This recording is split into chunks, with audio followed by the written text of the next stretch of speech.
Assalamualaikum warahmatullahi wabarakatuh. Semangat pagi anak-anak hebat. Bagaimana kabarnya kalian hari ini? Semoga selalu dalam keadaan sehat ya. Untuk yang hari ini sakit, mari kita doakan bersama-sama. Semoga segera diberikan kesehatan, sembuh, pulih kembali. Anak-anak, kita masih belajar di tema 2 yang berjudul Selalu Berhemat Energi, subtema 1 Sumber Energi di pembelajaran ketiga. Untuk memperlancar kalian belajar hari ini, mari bersama-sama kita awali dengan membaca bacaan basmalah. Bismillahirrohmanirrohim. Ada 2 materi yang kita pelajari. Yang pertama, mengidentifikasi perubahan bentuk energi angin dalam kehidupan sehari-hari. Yang kedua, mengidentifikasi informasi. Ini ada gambar Lani yang sedang bermain kincir angin. Kira-kira sumber energi apakah yang membuat kincir angin Lani dapat bergerak? Mari kita simak jawabannya.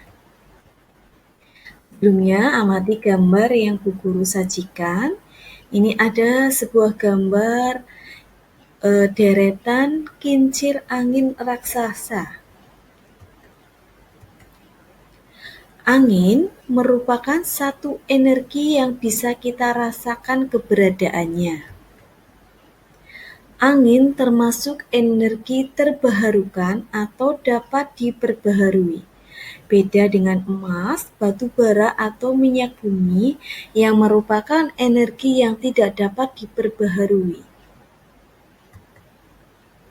Angin juga merupakan sumber energi yang melimpah, ramah lingkungan karena tidak menimbulkan limbah yang mengotori lingkungan. Anak-anak, kita mencoba untuk membuat kincir angin. Sudah pernah kalian membuatnya? Atau sudah pernah kalian membelinya di pedagang keliling? Bu Guru sebutkan atau bacakan alat dan bahannya ya. Yang pertama, ini ada lidi, bisa diganti dengan sumpit kayu, gunting, lem, kertas berbentuk persegi, boleh yang namanya kertas lipat atau origami, ada jarum atau pin, atau paku payung.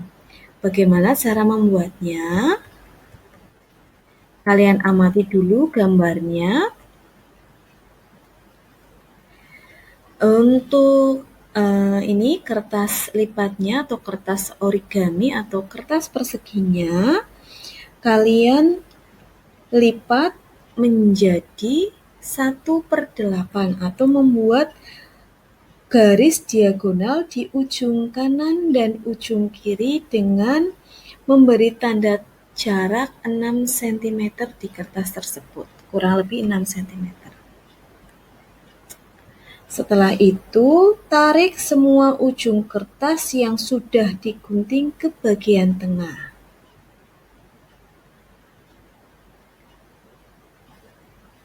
Kemudian, tusukkan sedotan pada bagian tengah dengan paku payung sehingga menjadi batang kincir angin. Tempelkan dengan paku payung tersebut atau dengan bantuan kertas karton yang lain, kertas lipat yang lain agar ujungnya dapat tertutup.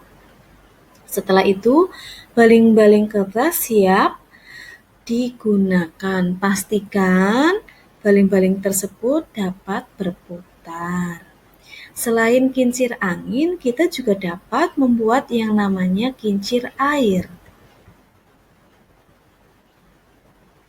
Seperti ini ada alat dan bahannya.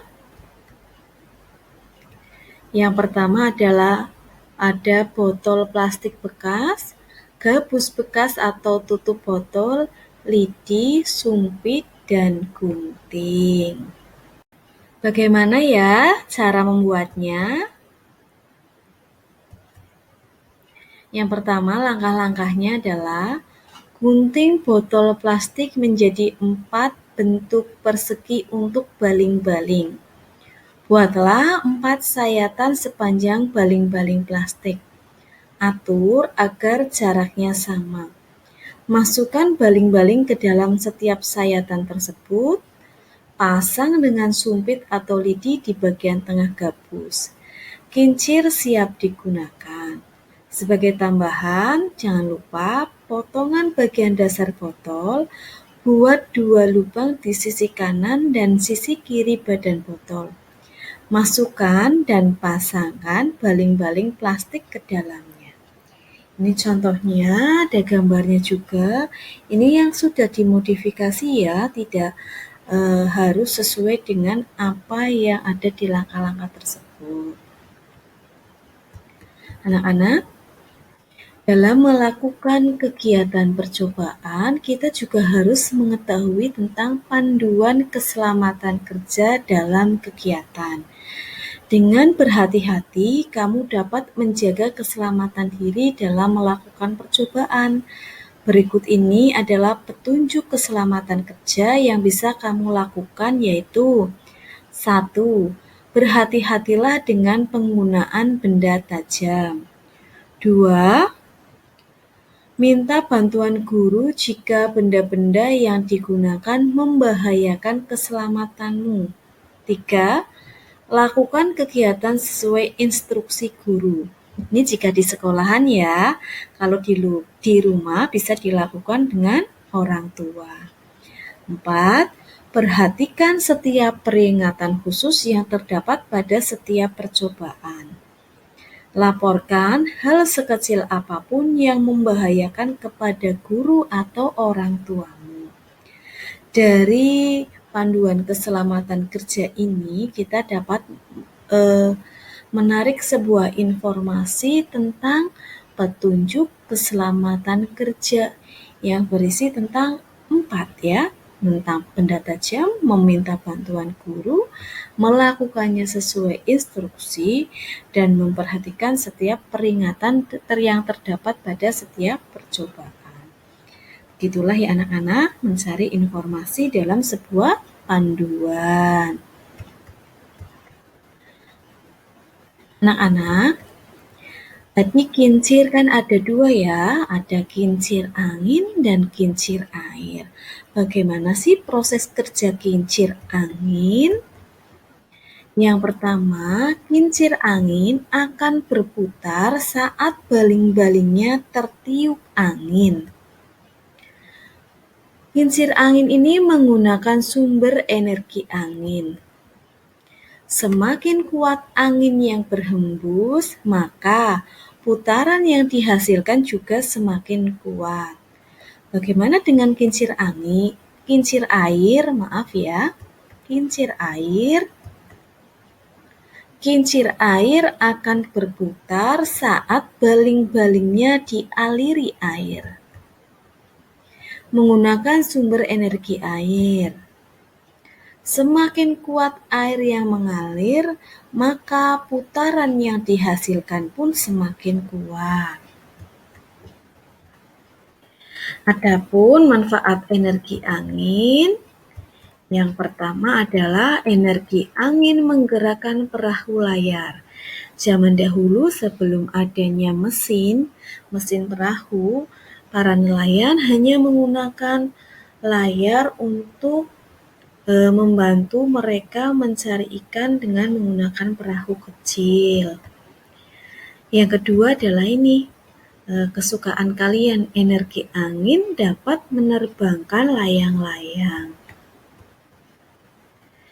Dan ini ada gambar bahwa energi angin juga membantu penyaluran air dalam irigasi. Irigasinya dibantu sehingga air yang berada di sungai kecil atau selokan-selokan dalam sawah itu dapat mengalir lancar ke tempat yang diinginkan. Manfaat yang lain dari energi angin ini untuk para petani membantu penyaluran air dalam irigasi. Yang keempat, berperan penting dalam siklus air atau daur air. Ini akan dibahas lebih lanjut jika kalian nanti sudah di kelas 5. Air di seluruh permukaan bumi terkena panas dari energi matahari. Setelah terkena panas, terjadilah yang namanya penguapan. Penguapan itu menimbulkan titik-titik air di awan. Ketika titik-titik air itu berkumpul menjadi awan, awan tersebut akan terbawa energi angin menuju daerah dataran tinggi atau yang bersuhu rendah. Di daerah yang bersuhu rendah itu, di daerah gunung atau pegunungan, maka terjadilah proses yang namanya presipitasi atau proses turunnya air hujan. Berarti energi angin berfungsi memindahkan titik-titik air dari daerah pantai menuju daerah yang lebih tinggi lagi. Yang lain ini ada kincir angin di negeri Belanda. Kincir angin di Belanda digunakan untuk berbagai tujuan.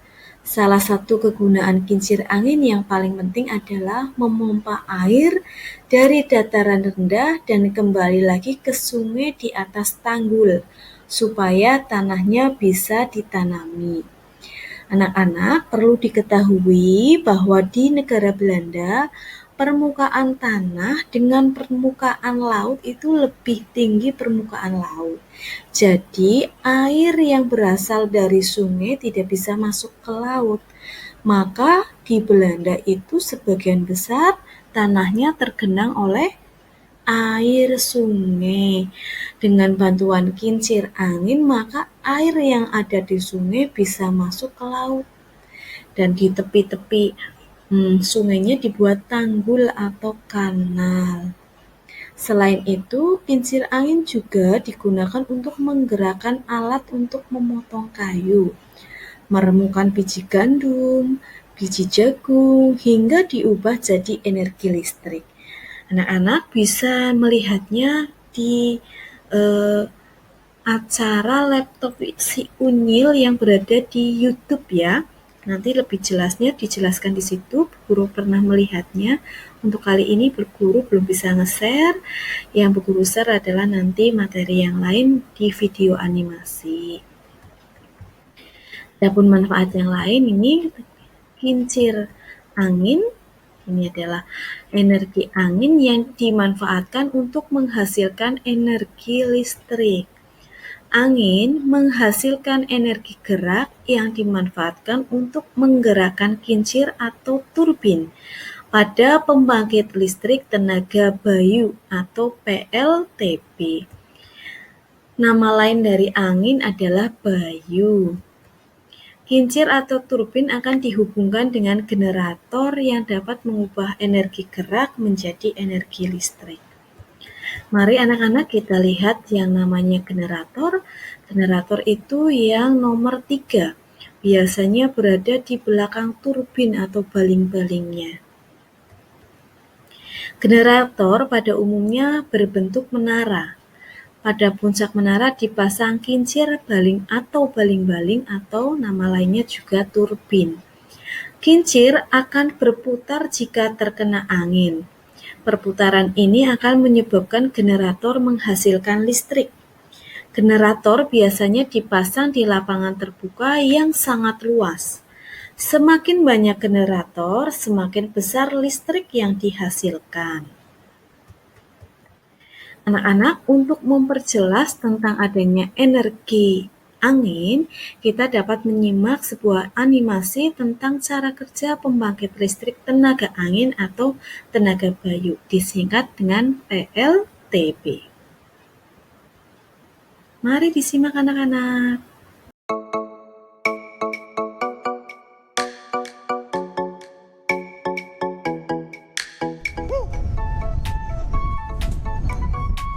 Pembangkit listrik tenaga angin atau sering juga disebut dengan pembangkit listrik tenaga bayu atau PLTB adalah salah satu pembangkit listrik energi terbarukan yang ramah lingkungan. PLTB memiliki efisiensi kerja yang baik jika dibandingkan dengan pembangkit listrik energi terbarukan lainnya. Cara kerja dari pembangkit listrik tenaga angin ini bekerja berkebalikan dengan kipas angin. Bukan menggunakan listrik untuk menghasilkan listrik, namun menggunakan angin untuk menghasilkan listrik. Kemudian angin akan memutar sudut-sudut turbin, lalu diteruskan untuk memutar rotor pada generator, letaknya di bagian belakang turbin angin. Generator mengubah energi putar rotor menjadi energi listrik dengan prinsip hukum Faraday, yaitu bila terdapat penghantar di dalam suatu medan magnet, maka kedua ujung penghantar tersebut akan dihasilkan beda potensial. Ketika poros generator mulai berputar, maka akan terjadi perubahan fluks pada stator yang akhirnya dihasilkan tegangan dan arus listrik. Tegangan dan arus listrik yang dihasilkan inilah kemudian masuk ke transformator dan gardu untuk menaikkan tegangan arus listrik atau menyalurkan atau meneruskan tenaga listrik tegangan menengah ke konsumen tegangan rendah.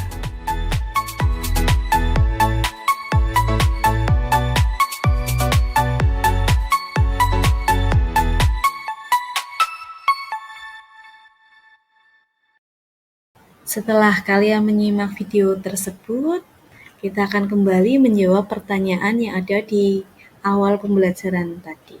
Sumber energi apakah yang dapat membuat kincir angin Lani dapat bergerak? Ya, betul jawabannya. Ternyata yang menyebabkan kincir angin bergerak karena adanya energi angin atau sumber energi angin. Anak-anak, hari ini kita sudah belajar tentang perubahan energi angin yang ada di kehidupan kita atau kehidupan sehari-hari dan dapat mencari sebuah informasi dari panduan keselamatan kerja. Oleh karena itu anak-anak, marilah kita tutup pembelajaran hari ini dengan bacaan hamdalah. Alhamdulillahirabbil alamin. Wassalamualaikum warahmatullahi wabarakatuh.